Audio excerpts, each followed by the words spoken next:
प्रार्थनेचं महत्त्व हे ते आपल्याला समजून सांगणार आहे. So welcome father.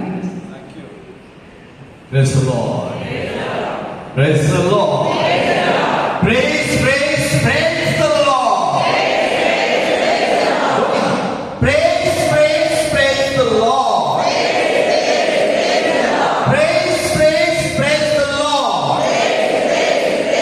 Hallelujah. Hallelujah. Hallelujah.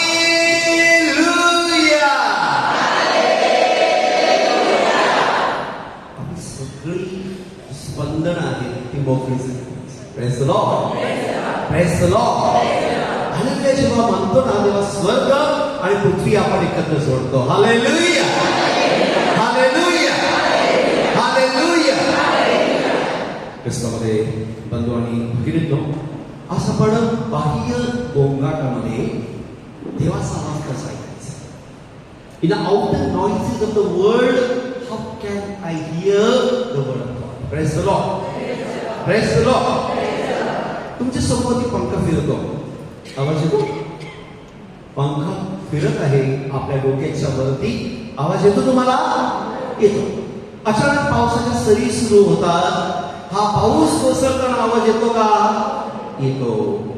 आजूबाजूला माणूस आहे, एखादा अचानक गोरायला लागला, त्याचा आवाज येतो का तुम्हाला? आवाज येतो. बाहेर अचानक कोणीतरी मारामारी करायला असतो, तो आक्रोश, याचा आवाज येतो का तुम्हाला? येतो. नक्की येतो. मग परमेश्वर बोलतो, त्याचा आवाज येतो का? हे आवाज पटकन आपल्या कानी पडतात. याच नो पटकन येतात. कोणाचं एवढं काही झालं, कोणाचं गॉसिप सुरू झाला, निंदा नावाची सुरू झाली का, बंद झालं का, हळूच कण त्या दिशेने पटकन बाह्य गोंगाटामध्ये मनुष्य एवढा रममाण होतो की या बाह्य गोंगाटामध्ये आपण विसरतो आणखी एक शांत आवाज आहे. Praise the Lord. Praise the Lord. Hallelujah. Hallelujah. म्हणून या जगाच्या गोंगाटात, जगाच्या रहाडगाड्यामध्ये आपण अडकलो. आता सुरुवातीला आपण प्रभुवचन घेतलेलं आहे, राजाचं पहिलं पुस्तक. ज्यांच्याकडे बायबल असेल तर उघडलं तरी चालेल. राजाचं पहिलं पुस्तक अध्याय 19 वचन आपण 11 ते 13 आहे. त्याने त्यास म्हटले, तू येथून बाहेर निघ. पर्वतावर परमेश्वरासमोर उभा राहा. तेव्हा पहा, परमेश्वरावर जवळून जात असता त्यासमोर मोठा सोसाट्याचा वारा सुटून डोंगर विदारी व खडक फोडीत होता. काय करत होता? सोसाट्याचा वारा काय करत होता? डोंगर विदारी व खडक फोडीत होता. मग त्या वाऱ्यात परमेश्वर नव्हता. बोला, त्या वाऱ्यात परमेश्वर नव्हता. वारा सुटल्यावर भूमिकंप झाला, अत्वेक. पण त्या भूमिकंपातही परमेश्वर होता. भूमिकंपानंतर अग्नी प्रकट झाला, पण त्या अग्नीतही परमेश्वर होता. पहिला कशात परमेश्वर होता? विदारी आणि खडक फोडीत असलेल्या वाऱ्यात देव नव्हता. भूमिकंप झाला, देव होता का? देव नव्हता. अग्नी प्रकट झाला, त्यामध्ये देव होता? नव्हता.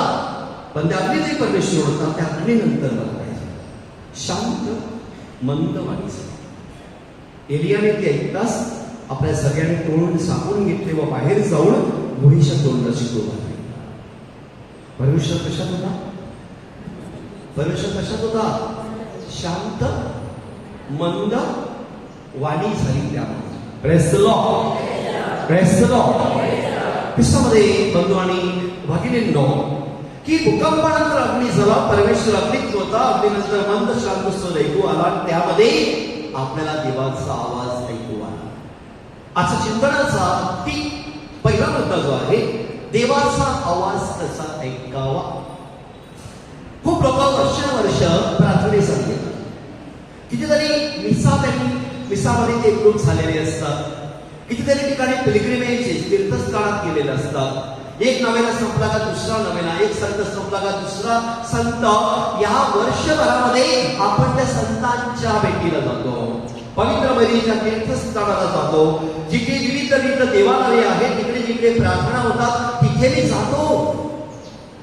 तरी देखील असंख्यांना देवाचा आवाज देवाने बोलायचं सोडून दिलंय का? लॉकडाऊन मध्ये देवळं बंद होती, देव बंद होता का? परमेश्वर बंद होता का? देवळं बंद होती. आपण सगळं लॉकडाऊन, मग काही लोकांनी त्या दिवसापासून देवाला पण लॉकडाऊन केलं. घरात नोकरी बंद झाली आहे, बायबल वाचन बंद झालेलं आहे. ज्यांची निसाची सवय सुटते ती सुटली. एखादी गोडी सुटत नाही ना, आपली गोडी सुटत नाहीये, मग देवाच्या वचनाची गोडी कशी सोडायची? Praise the Lord, praise the Lord. प्रिय बंधू आणि भगिनींनो, लक्षात ठेवणारी गोष्ट अशी आहे की आपण बाह्य गोंगाटामध्ये परमेश्वर क्षणाक्षणाला बोलत असतो, पण त्यासाठी आपली अंतःकरण लावलेले ते जोपासणं गरजेचं आहे. मिसामध्ये एकदा नाही, दोनदा नाही, सलग 5 वेळेला आपण उत्तर देतो, तुमची अंतःकरण प्रभूकडे लावा. आपण काय बोलतो? आम्ही ते लावलेली आहे. कुठे लावली आहे? संध्याकाळचं कालवडाला काय करायचं, स्वयंपाकाला काय करायचं, त्याच्याकडे लागलं. पिकनिकसाठी कान लागलेले आहेत, पोराचं पोरीचं लग्न आलंय, सोळेबाजीसाठी कान लागलेले आहेत. कुठे लागलेले आहे? अंतःकरण प्रभूकडे लावायला सांगितलंय. माझं अंतःकरण कुठे आहे? देवळात तर देवळात पण नसते, असते का? आपली भाकर उंचावली जाते, त्या भाकरी जिवंत ख्रिस्त असतो, तिकडे आपण बघायचं असते, तिकडे आपण मनाखाली बघतो, तिकडे खाली बघतो. धर्मवरून नमन होतात तेव्हा आपण नमन करायचं असते. भाकर उंचावली जाते कोणासाठी? ख्रिस्त जिवंत आहे ही साक्ष देण्यासाठी ती भाकर उंचावली जाते आणि आपल्याला दर्शवून दिलं जातं, हा देवाचा आवाज आहे, हा माझा पुत्र मला परमप्रिय आहे, याविषयी मी संतुष्ट आहे. यार्देन नदीतील पाणी. काल आपण रूपांतराचा सण केला, ट्रान्सफिगरेशन. त्यामध्ये देखील वाणी झाली की नाही? ती वाणी कोणासाठी झाली? 3 प्रिय शिष्य जे गेले होते त्यांच्यासाठी होती का? एलिया आणि मोशे दिसत होता त्यांच्यासाठी होती? कोणासाठी होती? शिष्यगणाद्वारे सगळ्यांसाठी की तुम्ही बाह्य गोंगाट अडकलेला आहे. ख्रिस्त शिष्यात समवेत होता माझ्या प्रिय बंधू आणि भगिनींनो, तरी देखील त्याला ओळख नव्हती. येशूचं सामर्थ्याची त्यांना जाणीव नव्हती आणि म्हणूनच हे दैवी प्रकटीकरण झालं, रूपांतर झालं. ट्रान्सफिगरेशन मीन्स ट्रान्समिट चेंज, बदल. फिगर म्हणजे व्यक्ती झालेला बदल म्हणजे रूपांतर, ट्रान्सफिगरेशन, ट्रान्सफॉर्मेशन, कन्व्हर्शन. ह्या ज्या गोष्टी घडलेल्या आहेत त्याद्वारे आपल्याला देवाचा आवाज ऐकून गरजेचं आहे. पण आज काय झाले? त्या बाह्य गोंगाटामध्ये आपले पण आवाज बिघडले. कसे बघा? भीती, चिंता, ताणतणाव, अपेक्षांचं ओझं, एकटेपणाने भरलेलं जीवन प्रत्येकाच्या मनात एक आतील आवाज असतो. कधी आवाज सकारात्मक, कधी नकारात्मक असतो. काही वेळा सांगतो सर पुढे सर येशू माझ्या बरोबर आहे. हे कोणीचं गाणं आहे, येशू मेरी साथ है. गाऊया. येशू मेरी साथ है, येशू मेरे अंदर है, येशू मेरे अंदर है, येशू को मैं पहना हूँ, मुझ में वो जिंदा है, येशू को मैं पहना हूँ, मुझ में वो जिंदा है, यही मेरी ताकत है, उसे नहीं भूलना है, कभी नहीं भूलना है, उसे नहीं भूलना है. 1 2 3 गो. यीशु मेरे साथ है, यीशु मेरे अंदर है. यीशु मेरे साथ है, यीशु मेरे अंदर है, यीशु को मैं पहना हूँ, मुझ में वो जिंदा है, यीशु को मैं पहना हूँ, मुझ में वो जिंदा है. माझा तो जिवंत आहे का? ख्रिस्ती विविध नावाचं व फ्रान्सिस यांनी ज्या वेळेला डॉक्युमेंट्स बाहेर काढले, दस्तऐवज, ते युवकांचं लिहिलं. त्याचं इंग्रजी अनुवाद होतो क्राइस्ट इज अलाइव्ह.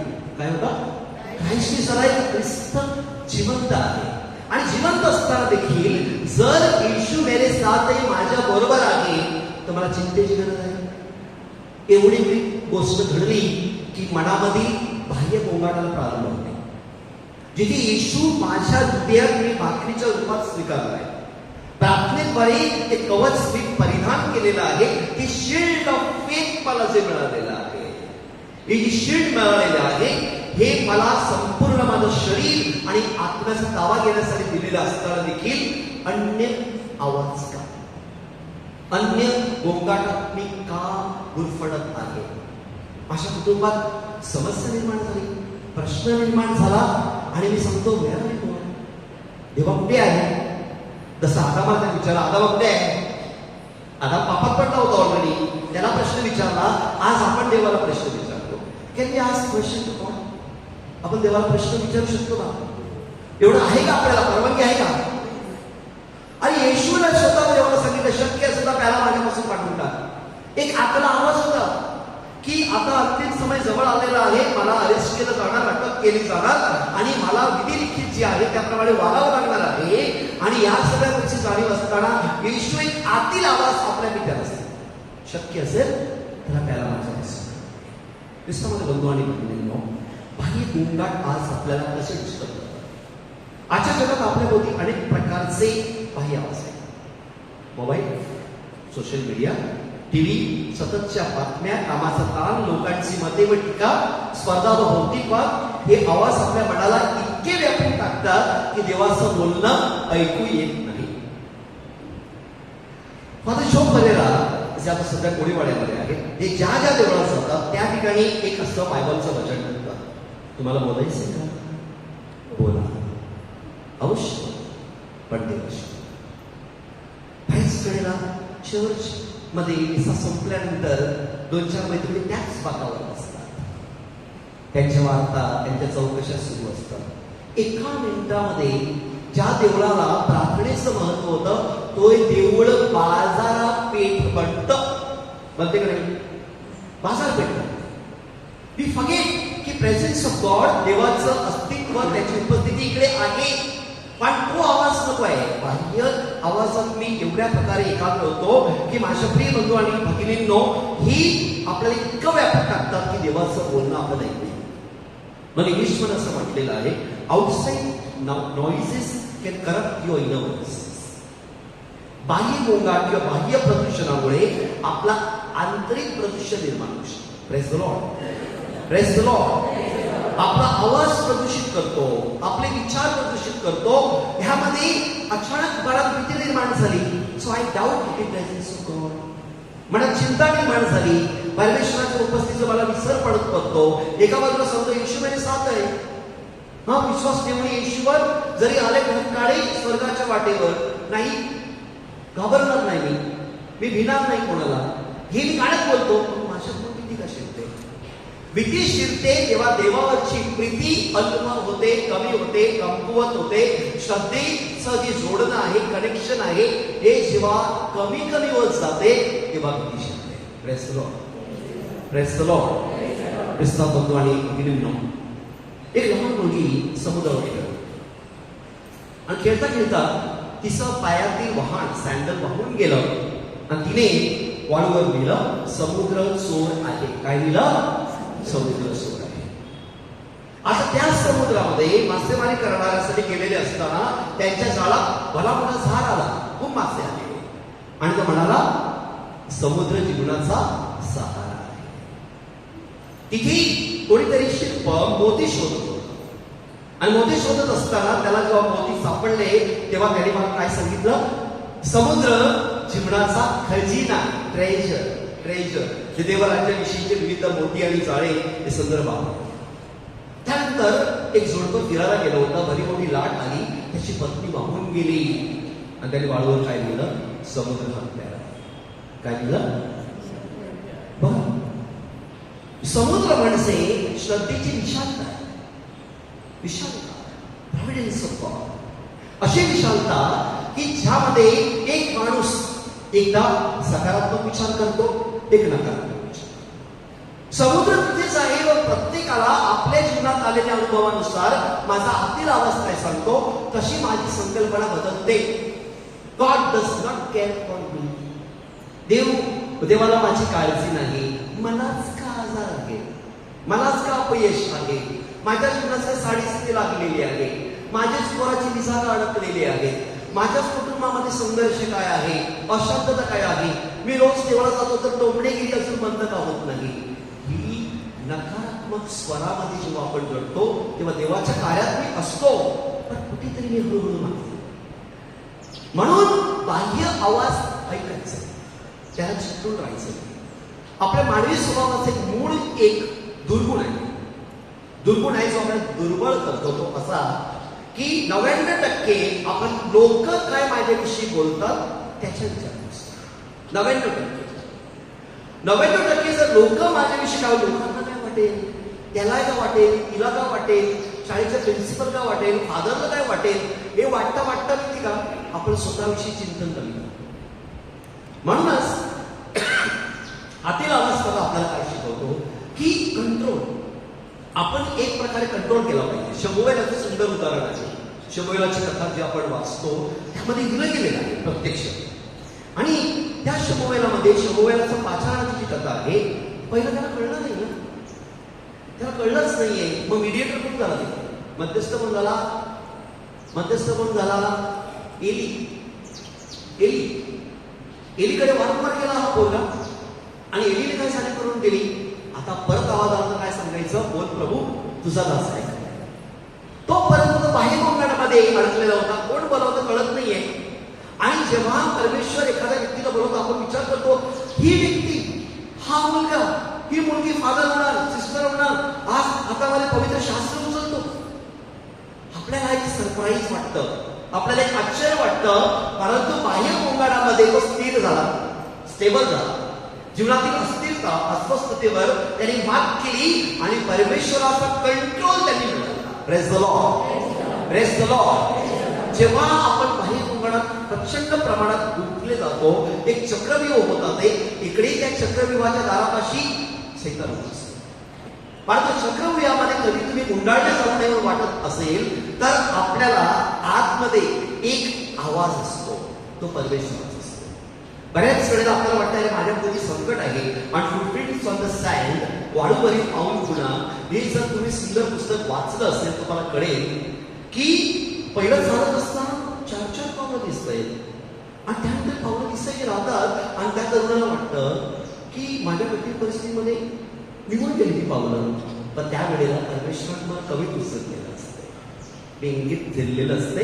म्हणजे समुद्र, कठीण परिस्थिती आलेली आहे, अग्नितांडव आहे, पुढे भूकंप आहे, दर्या आहे, हे प्रश्न आहे, त्या समस्या आहेत. या समस्यातून बाहेर काढण्यासाठी परमेश्वर आहे. Praise the Lord, praise the Lord. ख्रिस्तामध्ये बंधू आणि भगिनींनो, आपण नीतिसूत्रेचं जे पुस्तक वाचतो त्यामध्ये आपल्याला सुंदर असं वचन दिलं गेलेलं आहे. तू आपल्या अगदी मनापासून परमेश्वरावर भाव ठेव. नीतिसूत्र अध्याय 3 वचन 5 मध्ये तू आपल्या अगदी मनापासून परमेश्वरावर भाव ठेव, म्हणजे श्रद्धा ठेव, आपल्याच बुद्धीवर अवलंबन करू नको. तू आपल्या सर्व मार्गात त्याचा आदर कर, म्हणजे तो तुझा मार्गदर्शक होतो. Praise the Lord. काय वचन सांगते, सर्व मार्गामध्ये. सर्व मार्ग म्हणजे कुठे, चिंता, भीती, संकट, वादळ, अपयश, निर्णय चुकलेले आहेत, योजना बिघडलेल्या आहेत, सगळ्या मार्गामध्ये आदर कर. चांगलं होत असताना त्याची स्तुती करण्यापेक्षा वाईट प्रसंग येतात तेव्हा सांगा प्रेज द लॉर्ड. जिचं सांगतो थँक्यू, मला आजार दिलेला आहे, अख्खं वर्षभर मी एवढं काम करतो, काबाड कष्ट करतो, मला वेळ नसतो ना, तर आता ही वेळ दिलेली आहे जिथे बायबल उघडलं जाईल, रोजरीच्या मणी फिरत राहतील, देवशब्द विविध ठिकाणी टीव्हीच्या युट्यूबच्या माध्यमातून माझ्या कानावर पडतील, विविध ठिकाणी होणारे प्रेज अँड वर्शिपची गाणी मी ऐकेल, जे इतर वेळेला बाह्य गोंगाट मला जमत नाही. देव योजित असतो. Praise the Lord, praise the Lord. Jhajjar संघाचे संस्थापक इंग्लिश गोवेला महान योगदान आपल्याला माहिती आहे. जखमी झाला तोपर्यंत शब्द माहिती नव्हती, ही वॉज नॉट देअर. त्याला शब्द माहिती नव्हती. एक टाइमपास म्हणून त्यांनी बायबल उचललं, वाचायला सुरुवात केली आणि जेजुरी संघाचा संस्थापक झाला. सुरू काय केलं, society of Jesus. Praise the Lord. येशू संघीय सुरू केलं त्याने, येशूच्या संघात तो गेला आणि येशू बरोबर त्याने एकरूप झाला. येशू संघ, येशू संघ तो राहिला. येशूवर असेल जर जीव जडलेला, येशूवर असेल जर जीव जडलेला, प्रभूच्या मार्गावरून चालू चला, प्रभूच्या मार्गावरून चालू चला. येशूवर असेल जर जीव जडलेला. पाहूया. येशूवर असेल जर जीव जडलेला, प्रभूच्या मार्गावरून चालू चला. पाहूया. प्रभूच्या मार्गावरून चालू चला. येशू मसीहा क्षमा करीत असे, पापी आपुली कबूल करीत असे. येशूचा जयकार, येशूचा जयकार. येशूवर असेल जीव जडलेला, येशूवर असेल जीव जडलेला, प्रभूच्या मार्गावरून चालू चला. पाहूया. प्रभूच्या मार्गावरून चालू चला. त्यामध्ये आपल्याला सांगितलं गेलं काय, तू आपल्या अगदी मनापासून परमेश्वरा भाव ठेव, तू आपल्या सर्व मार्गात त्याचा आदर कर, म्हणजे तो तुझा मार्गदर्शक होईल. Praise the Lord. Praise the Lord. अशामध्ये बंधू आणि भगिनी, आता आपण जी परमेश्वराच्या जवळ आहोत, स्तोत्र आपल्याला 43 आणि 10 बघा काय सांगते. शांत व्हा. काय सांगते? देवाला ओळखा. बोला. शांत व्हा आणि जाणून घ्या की मी देव आहे. स्तोत्र 46:10 मध्ये काय सांगतोय? शांत व्हा, देवाला ओळखा, शांत व्हा, जाणून घ्या की मी देव आहे. We need to tune ourselves to hear the voice of God. आपण ज्याप्रमाणे एखादं गिटार असतं ना, तर ते अचानक उचललं आणि वाजवायला लागलं तर बेसूर वाजते. त्या स्ट्रिंग ज्या असतात, त्या स्ट्रिंग योग्य प्रकारे ट्यून करावं लागते. जो गिटार प्ले करतो, जे वायलिन वाजवतो, स्ट्रिंग इन्स्ट्रुमेंटचा एक नियम आहे की ते ट्यून करायचं. आम्ही बऱ्याच वेळेला बेसूर होतो श्रद्धेमध्ये, जेव्हा देवापासून आपली पानं दुसऱ्या ठिकाणी फिरवतो. परमेश्वराचं पान फिरवण्याऐवजी अन्य पानं फिरवली जातात. त्यावेळेला आपल्याला ट्यून करायचं आपण स्वतःला. When I tune myself to hear the voice of God, our stress, आपला तणाव, आपली एन्झायटी, आपली भीती, आपले प्रॉब्लेम्स, आपले प्रश्न हे नष्ट होतात. देवाचा आवाज आपल्याला नीट ऐकू येतो जेव्हा when I tune myself in the presence of God. देवाच्या उपस्थितीमध्ये स्वतःला जेव्हा मी ट्यून करतो, तेव्हा एक मधुर असा स्वर त्यातून निघतो. Praise the Lord. Praise the Lord. गर्दीमध्ये प्रचंड आवाज असतो, बरोबर आहे. आपण खूप प्रवास करतो, कधी ट्रेन मधून, कधी बस मधून. काही लोक आता पुढच्या महिन्यात वेलंकणीला जाते, त्या जमावामध्ये प्रचंड आवाज असतो आणि आवाजामध्ये एक आवाज आपला असतो, बरोबर आहे. या सगळ्या आवाजामध्ये, गोंधळामध्ये एक आवाज आपला असतो. येशूला जेव्हा क्रुसावर खेळायचं होतं, सगळ्यांचा आवाज काय होतो? क्रुसिफाई. त्याला क्रुसी खेळा, याची वाट लावा. आणि एक आवाज काय होता? मरियेचा. मरियेचा एक आवाज होता की नाही तिकडे? एक आईचा आक्रोश होता, एक आकांत होता, एक विनवणीचा आवाज होता, एक आवाज. या पोरांनी सध्या, ज्याला आपण कॉक्रोच जनता पार्टी बोलतो, त्यांचा आवाज पहिला एका दोघांनी सुरू केला. त्याच्यानंतर आवाजावर आवाज झाले, खूप ठिकाणी गेले आणि शेवटी त्यांनी त्यांचा विजय मिळवला. याचे नाव परमेश्वराचं आपल्याला सैन्य म्हणायचं आहे. आवाजाद्वारे एक आवाज जेव्हा परमेश्वराची स्तुती करतो, एक आवाज कुटुंबाचा, त्या कुटुंबातील 10 लोकांना सगळ्या संकटातून वाचवता एवढी ताकद एका व्यक्तीच्या प्राप्तीत असते. Praise the Lord. Praise the Lord. एक व्यक्ती विचार केला, 2 असतील तर अजून जास्त. आणि सगळं कुटुंब जर प्रभूमध्ये समर्पित असेल, इमॅजिन किती ट्रायल्स आणि ट्रिब्युलेशन्स येऊ दे, किती संघर्ष येऊ दे, किती जीवनामध्ये वादळ येऊ दे, ती माणसं खचत नाहीये. इथे बसलेले असंख्य जण माझ्याबरोबर मान्य करतील की त्यांच्या जीवनामध्ये त्यांनी ठरवलं, let the any barriers, the obstacles may come in my way, blocks केवढे यायचे येऊ दे, I will set you free from all the bondages of life. Praise the Lord. Praise the Lord. दुनियाचे बॉन्डेजेस आहेत तुमच्याकडे, पण you to be free.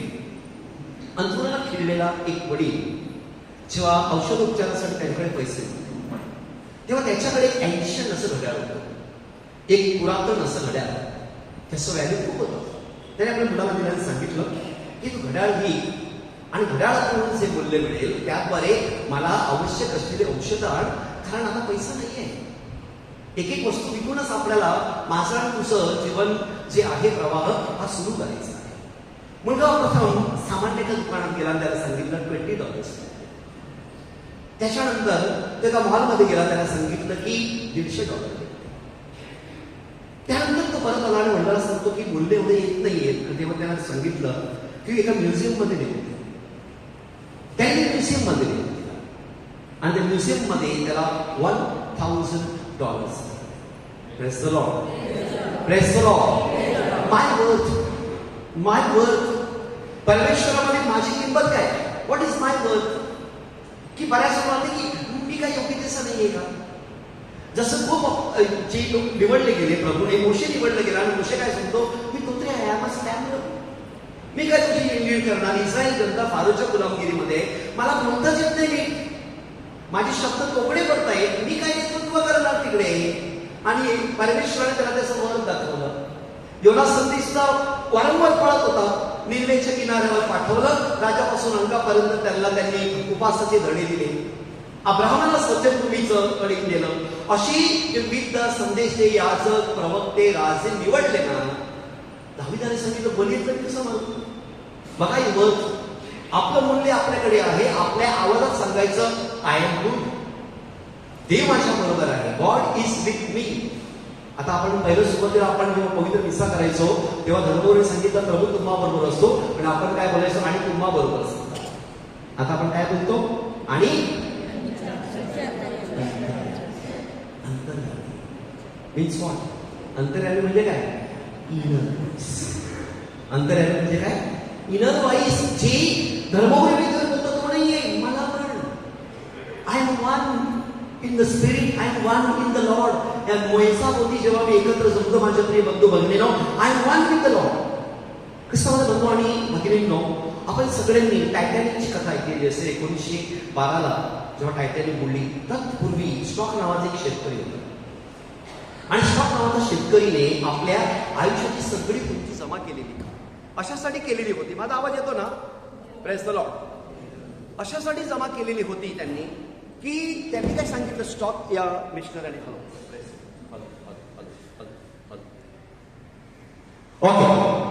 Okay yes. तर stock हा शेतकरी यांनी आपल्या आयुष्याची पुंजी जमा केली, कारण त्याला टायटॅनिक मध्ये जायचं होतं. पण टायटॅनिक सुटायचा 7 दिवस अगोदर ना त्याच्या मुलाला कुत्र्याने दंश केला, चावलं. कुत्र्याने चावल्यामुळे काय झालं? त्याची पत्नी सांगते, मी आता येणार नाही मुलाला एक सोडून. स्टॉक चिंतित झाला, कारण अख्खं इन्व्हेस्टमेंट जीवनाचं त्या टायटॅनिक मधून प्रवास करायचा म्हणून त्यांनी गुंतवणूक केलेली होती. आणि 10 एप्रिल 1912ला टायटॅनिक त्याच्या समोरून गेली. त्याच्या समोरून ज्या वेळेला गेली त्यावेळेला स्टॉक खूप दुःखी झालेला होता आणि खूप नाराज झालेला होता, की सगळं आयुष्य जे कमावलं, कुटुंबाबरोबर टायटॅनिकची सफर करायची म्हणजे जीवनाची सार्थकी लागलेलं आहे, जीवन सार्थकी झालं, पूर्णत्वास गेलेलं आहे असा त्याचा विश्वास होता.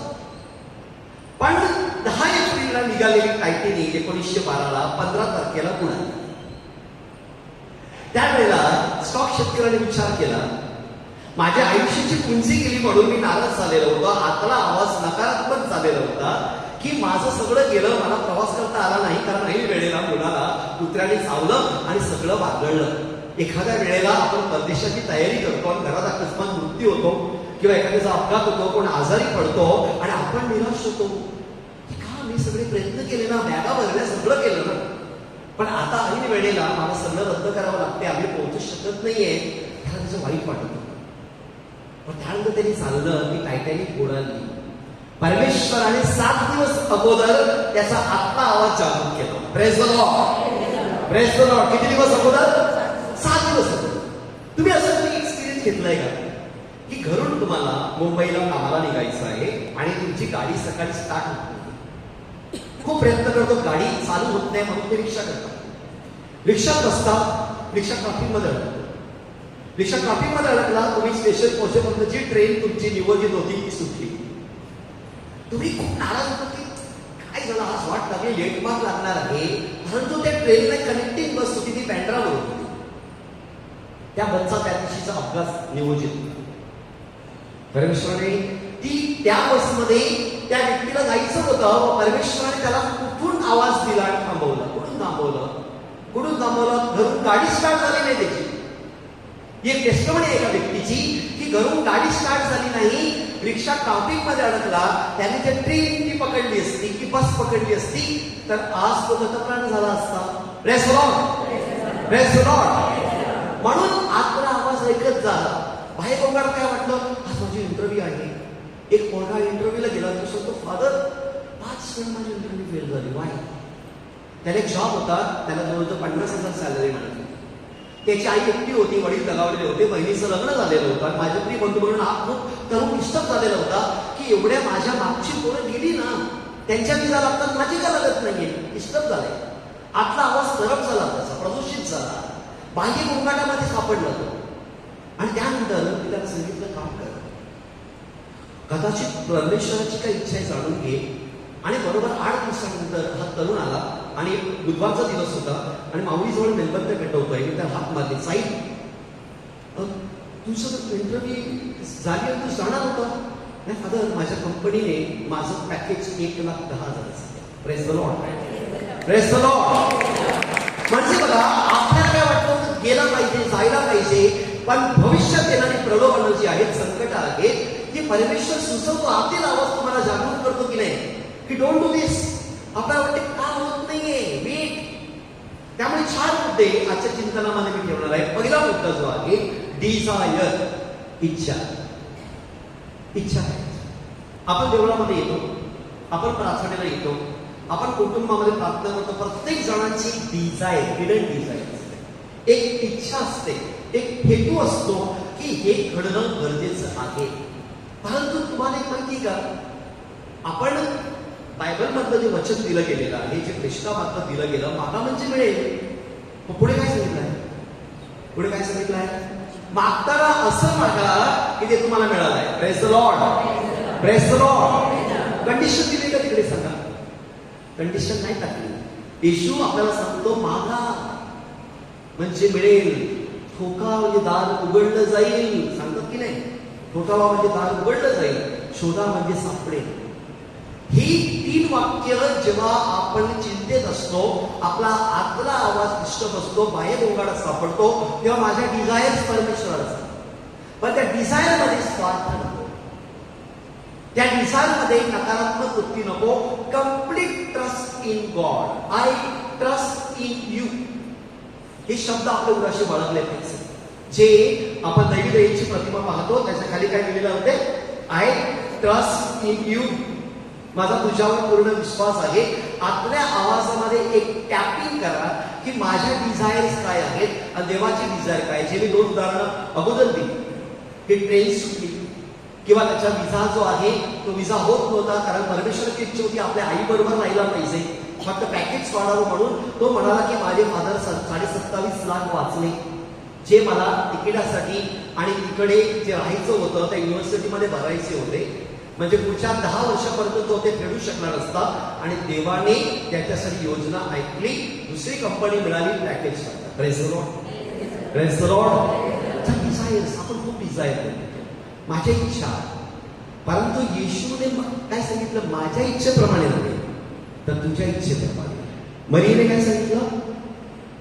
पहा मी प्रभूची दासी आहे, तुझ्या इच्छेप्रमाणे माझ्या. दुसरं उदाहरण कोणाचं आहे? योसेफाचं आहे. योसेफाचं आहे की मरीला सोडून देण्याचा विचार होत होतो. कन्फ्युज, गोंधळलेला होता. स्वप्नात दूध येऊन त्याला सांगतो, योसेफा मरियेचा स्वीकार करण्यामध्ये येऊ नकोस. एक कॉन्फिडन्स दिला, एक विश्वास दिला. आतला आवाज गडबडतो ना तेव्हा दोन्ही आपल्या हात ठेवा की हृदयावर बायबल ठेवा, रोजरी ठेवा आणि सांगा, परमेश्वर माझ्या, let me ask my God what is your plan. देवाने प्रत्येक व्यक्तीसाठी एक मास्टर प्लॅन ठेवले. एखादा माणूस अपघातात शॉर्टकट मध्ये जातो.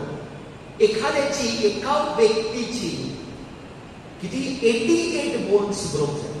किती? 88 बोन्स. शरीरात किती बोन्स असतात माहितीये तुम्हाला? किती? 240 किती बोन शरीरामध्ये किती हाडं आहेत? 256 मोरलेस. ही आपली हाडं आहेत. विचार करा 256 मधून अर्धी हाडं मोडले त्याची. केवढी ऑपरेशन झाली त्याची? 41 ऑपरेशन झाली. किती ऑपरेशन झाली? 41 ऑपरेशन झाली. आणि आज तो माणूस गाडी चालवतो, पुन्हा डोंगर चढतो आणि सगळं करतोय. माउंटन क्लाइम्बिंग करतो.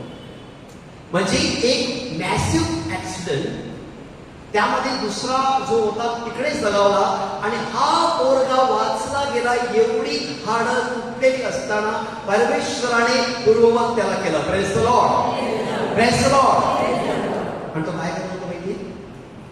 त्याची बाईक सुरू असताना नेहमी तो म्हणाला, जेव्हा त्याने टेस्टमनी नाबाटला दिली होती, की फादर, माझी गाडीची किक मारली का माझी रोजरी सुरू असते, माझ्या खिशात माझं पेंटिंग असतं, माझं छोटं प्रेयर बुक असतं. मी जेव्हा कोसळलो तर माझी ब्रेनच्या ठिकाणी जास्त काही लागलं नाही, माझी शरीराच्या खूप हाडाला लागलं, कारण ते स्टेरिंग घुसलं त्याच्यामध्ये. परंतु रोजरी आणि पेंटिंग आणि जी प्रेयर बुकलेट मुळे जिकडे मी पडलो तिकडे आदळलो त्या भागाला काहीच झालं नाहीये. Praise the Lord, praise the lord. ही प्रतिका आहे श्रद्धेची, ही आपण बाळगली पाहिजे आपल्या उराशी. It's a protection. काही लोक जातात की क्रॉस फॅशन म्हणून नाही वापरायचं. एका पोरीने जेव्हा कानामध्ये इयरिंग्स म्हणून क्रॉस घातला होता, मी तिला बोलवलं, तिने विचारलं, are you Catholic? It's a fashion. पण त्याच्यात फॅशन आहे. क्रॉसची जागा कुठे आहे? कानामध्ये आहे, नाकामध्ये आहे, कुठे असला पाहिजे? अराउंड माय नेक का? माझ्या गळ्याभोवती का पाहिजे? वाय? का गळ्याभोवती पाहिजे? सगळा गळा काय आहे? गळा काय आहे? It's a protection of the body and the head. या दोघांमध्ये गळा आहे. जिथे माझं ब्रेन, माझी थिंकिंग कॅपॅसिटी, माझ्या मोमेंट्स या सगळ्या मी कंट्रोल करतो, तो माझ्या संपूर्ण शरीराचा बॉडी गार्ड असतो. Praise the Lord, praise the lord. He guards my body. ते तिकडे असं ज्याप्रमाणे मेंढवाड्याचं दार असतं ना, तसं तो क्रूस त्या मेंढवाड्याचं तिकडे आपलं हृदय आणि हार्ट कनेक्ट असतं. जे शरीरामध्ये संपूर्ण आपला रक्तप्रवाह वाहतो तिकडे जागा घेत असतो. म्हणून आतील आवाजामध्ये जाणीव ठेवा की माझ्या जीवनामध्ये माझ्या डिझायर्स जेव्हा मला फुलफिल करायचं असतं तेव्हा मी काय झालं पाहिजे? Not my will but I will. दुसरं वेट. एकदा तुम्ही डिझायर सांगितल्या की परमेश्वरा माझ्या जीवनात एक घडवशील का? तसं नसतं. आपल्या प्राथमिक प्रॉब्लेम कुठे बघा? क्वेश्चन्स ठेवतो. प्रश्न चिन्ह नको. Without questions. परमेश्वरा हे तू घडवून आणशील का? मी परीक्षेत पास होईल का? माझा विजा लागेल का? मी आजारातून बरा होईल का? नको. मी आजारातून बरा झालेलो आहे. Claim your sickness. Praise the Lord, praise the lord. Claim your problems. Claim करा. जेव्हा तुम्ही प्रॉब्लेम मध्ये असताना क्लेम करा ना. येशूने स्वतःहून सांगितलं की नाही तुम्हाला मिळेलच ना, पण ते मागताना claim it, don't blame it. लक्षात ठेवा. आपण ब्लेम करतो तेव्हा माझ्या बाबतीत असं का केलं? वाय मी लॉर्ड? मलाच का एवढा मोठा कॅन्सरचा आजार दिला? मला हार्ट डिसीज का दिलाय? मला डायलिसिसचा कंटाळा आलेला आहे. मला एकसारखा मायग्रेनचा प्रॉब्लेम झालेला आहे. मला वर्टिगोचा प्रॉब्लेम झालेला आहे. त्या प्रॉब्लेम मध्ये विचार करून करून आपण प्रॉब्लेम होतो. एखाद्या व्यक्तीच्या पायात काटा जातो किंवा पायाला ठेच लागते आणि तो पूर्ण दिवस त्या ठेचकडे बघत राहिला ना, ती बरीच होत नाही. मग तुम्ही इग्नोर करा, इग्नोर करा आणि काम करा. ते कधी इग्नोर होते ते कळत. रेस्टॉरंट होते की नाही? एखादा हात एवढा कापतो, गृहिणी ज्या स्वयंपाकघरामध्ये असतात, आणि 2-2 मिनिटं मला हात कापला, माझा बोट कापलं, रक्त येते, मला ठेच लागली, त्याच्या डोळे नका घालू. ती ब्लेम नका करू. तिथे क्लेम करा. I am healed with the power of the spirit. Praise the Lord, praise the Lord. ख्रिस्तामध्ये बंधू आणि भगिनींनो, मग आपले आवाज का डिस्टर्ब करतात? पहिला आपल्या दुसऱ्यामध्ये जो मुद्दा मी सांगतो, वेट, थांबा, let God work in your life. आपण देवाला वेळच देत नाही. आपल्याला सगळं पोराला सवय लागली, इन्स्टंट 2 मिनिटात मॅगी झाली पाहिजे, शॉर्टकट म्हणून तिकडे स्विगी म्हणून ऑर्डर करतो, किंवा आपण आता सध्या ऑनलाईन, घरात सुट्टी असते का ऑनलाईन ऑर्डर करतो. सध्या ऑर्डर करतो. We are not ready to wait. पोरं इम्पेशंट झालेले आहेत आपल्या पेंडॅमिक नंतर. अस्थिरता त्यांच्यात आलेली आहे. थांबला पाहिजे. उपदेशक अध्याय 3 मध्ये आपल्याला उपदेशक काय सांगतो? Everything has a time. प्रत्येक गोष्टीला उचित समय आहे. एक आनंदाचा समय आहे, दुःखाचा समय आहे, आजाराचा समय आहे, वाचा ते घरी गेला. तुमचं उत्तर आहे वेट. डिसाईड झाल्यानंतर वेट, थांबा. Let God work in your life. तिसरा मुद्दा आहे लिसन. ऐका. देवळात आल्यानंतर देवळाच्या बाहेर जलकुंड का ठेवतो आपण? कोणी कधी विचार केलाय? पवित्र पाणी का असतं? वाय? To purify ourselves. ते आपण कपाळाला लावतो, मस्तकाला, जे थिंकिंग बँक आहे. असं एका संशोधनातून आलेलं आहे की मानवी मनामध्ये एका मिनिटाला 49.50 म्हणजे जवळजवळ 50 विचार निर्माण होतात. एका मिनिटाला 50, एका तासाला 3000 आणि एका दिवसाला 72,000 विचार येतात. एका मेंदूमध्ये किती विचार? 72,000 आणि 71,000 71,999 फ्रॉम गॉड. एक इव्हलचा असतो. Praise the Lord. म्हणजे परमेश्वर एका दिवसामध्ये 71,999 विचार सकारात्मक तुम्हाला देतो आतील आवाज जाणण्यासाठी. पण आपण हात सोडून पळत्याच्या मागे लागतो. 2 रस्ते दाखवलेले आहेत. एक सरळ आहे, तो पोहोचण्यासाठी 5 मिनिटं काढतो, आणि दुसरा शॉर्टकट आहे, त्याला 2 मिनिटं लागतात. खास खळगे असतात, पाय मुरगळू शकतो, गाडी पंक्चर होऊ शकते. आपण ते रस्ते. Praise the Lord. Praise the Lord. Do I listen? आता हिअरिंग आणि लिसनिंग यामध्ये फरक आहे. आपण सांगतो, मी बोलतो, तुम्हाला ऐकू येतं का? ऐकू येतं? मग तुम्ही ऐकता का? माझा प्रश्न कळलेला दिसत नाहीये. मी बोलतो, तुम्हाला ऐकू येतं? तर माझ्याकडे मायक्रोफोन आहे. Can you hear? Are you listening? No. Are you listening? ऐकू येणं आणि ऐकण्यामध्ये फरक आहे. ऐकू हे बाह्य आहे, श्रवणशक्तीतून ऐकतो. ऐकणं आंतरिक आहे. फ्रान्सिस असिसीचं यंदाचं वर्ष 800 वर्ष पूर्ण होत आहे. आणि उमराळा चर्च त्यांनी की असं ओपन केलेलं आहे किंवा आपल्या प्रिव्हिलेज इंटेलिजन्सेस म्हणजे दंडक्षमा आहे. विविध अपराध जसे इयर ऑफ मर्सी दया वर्ष केलं होतं. मर्सी चर्च कारण कांगणगावला ती दारं उघडलेली. तसं इथे फ्रान्सिस असिसी म्हणे आपल्या पोप लिओ यांनी यंदाचं वर्ष असिसी इयर म्हणून डिक्लेअर केलं. हे फ्रान्सिस असिसी एकदा कॅलेना चर्चमध्ये बसलेले होते. मी आता ऐकायचे. आणि डेव्हिड चर्चमध्ये प्रार्थना करत असताना अकस्मात त्यांच्या खाली आवाज आला, फ्रान्सिस रिपेअर माय चर्च. काय आवाज आला? फ्रान्सिस रिपेअर माय चर्च. माझं चर्च दुरुस्त कर. फ्रान्सिसला बघितलं देवळामध्ये. आता आता आशिषने कसं तुमचं अख्खं संपूर्ण हॉल, आपलं देऊळ, सॅक्रिस्टी एका मागून एक रेनोव्हेशन चाललेलं आहे. एवढ्या वर्षानंतर क्रॅक्स पडलेले होते, भेगा पडलेल्या होत्या, रंग खडून पडलेला होता. त्याला वाटलं की मला संदेश येतोय की बाबा देऊळ रिपेअर कर. दगड विटा सगळी सामग्री गोळा केली आणि त्यांनी रिपेअरिंग केलं. पुन्हा एकदा तो डिव्हाइन चर्चमध्ये बसला. पण तोच आवाज, फ्रान्सिस रिपेअर माय चर्च. आता फ्रान्सिस कन्फ्युज झाला, गोंधळला की काय मला परमेश्वर सांगतोय रिपेअर कर. आणि मग त्याला मेसेज मिळाला की त्या ठिकाणी दारूबाजी, रंगेलपणा, वेश्यागिरी, लोक अनैतिकतेमध्ये वावरत होते, इनमॉरलिटीमध्ये वावरत होते. आणि परमेश्वर फ्रान्सिस सांगत होता रिपेअर दोज सोल्स. आणि मग फ्रान्सिसच्या लक्षात आलं की या लोकांना बदलायचं आहे. फ्रान्सिस केवढ्या मोठ्या श्रीमंत घराण्यातून होता आपल्याला माहिती आहे. आपली सगळी संपत्ती त्यांनी त्याच्या राजाला देऊ केलं. आणि what is a worst thing ते परमेश्वराला सरण्य देण्यासाठी ही स्ट्रिप्ड हिमसेल्फ. पूर्ण निकेड, पूर्णतः नग्न झाला. राजासमोर उभा राहिला आणि सांगितलं की मला परमेश्वराने दिलेलं वस्त्र आहे. आकाश, ब्रदर, मून, सिस्टर, सन अशा प्रकारचे ब्रदर आणि सिस्टर, बंधू आणि भगिनीद्वारे त्यांनी संवाद केला. ऐकलं त्याने डेव्हिन चर्चमध्ये. तिथून त्याला त्याचं वोकेशन मिळालं आणि तो निसर्ग संत झाला. Praise the Lord. Praise the Lord. Surrendering totally in hands of God. Praise the Lord. आता अंतर्मनामध्ये जे आवाज कसे येतात? पहिला भीतीचा आवाज. भीतीचा आवाज काय सांगतो? पैशी होशील, तुझ्याकडून काहीच होणार नाही. दुसरा गिल्ट, अपराधीपणाचा आवाज.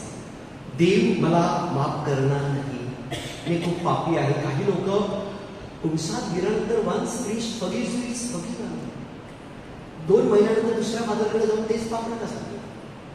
प्रत्येक पाप निवेदनामध्ये ताकद बघत आहे. ते ऍब्सोल्युशन दिलं जातं, तिथे सांगितलं जातं की युअर सिन्स आर फॉरगिव्हन. तो कॉन्फिडन्स जेव्हा it is forgiven, words of sin forgiven, तिथे डाऊट जेव्हा ठेवतो, it means you don't want to get rid of that sin. तुम्हाला त्या पापातून बाहेर उतरायचं. तिसरा अहंकाराचा आवाज. तुला सर्व इगो, तू इतरांपेक्षा श्रेष्ठ आहेस, व्हॉइसेस. चौथा देवाचा आवाज. फिअर नॉट, घाबरू नको, मी तुझ्या बरोबर आहे, मी तुला प्रेम करतो, भिवू नकोस कारण मी तुझ्या बरोबर आहे. गॉस्पेल ऑफ जॉन 10:27 मध्ये.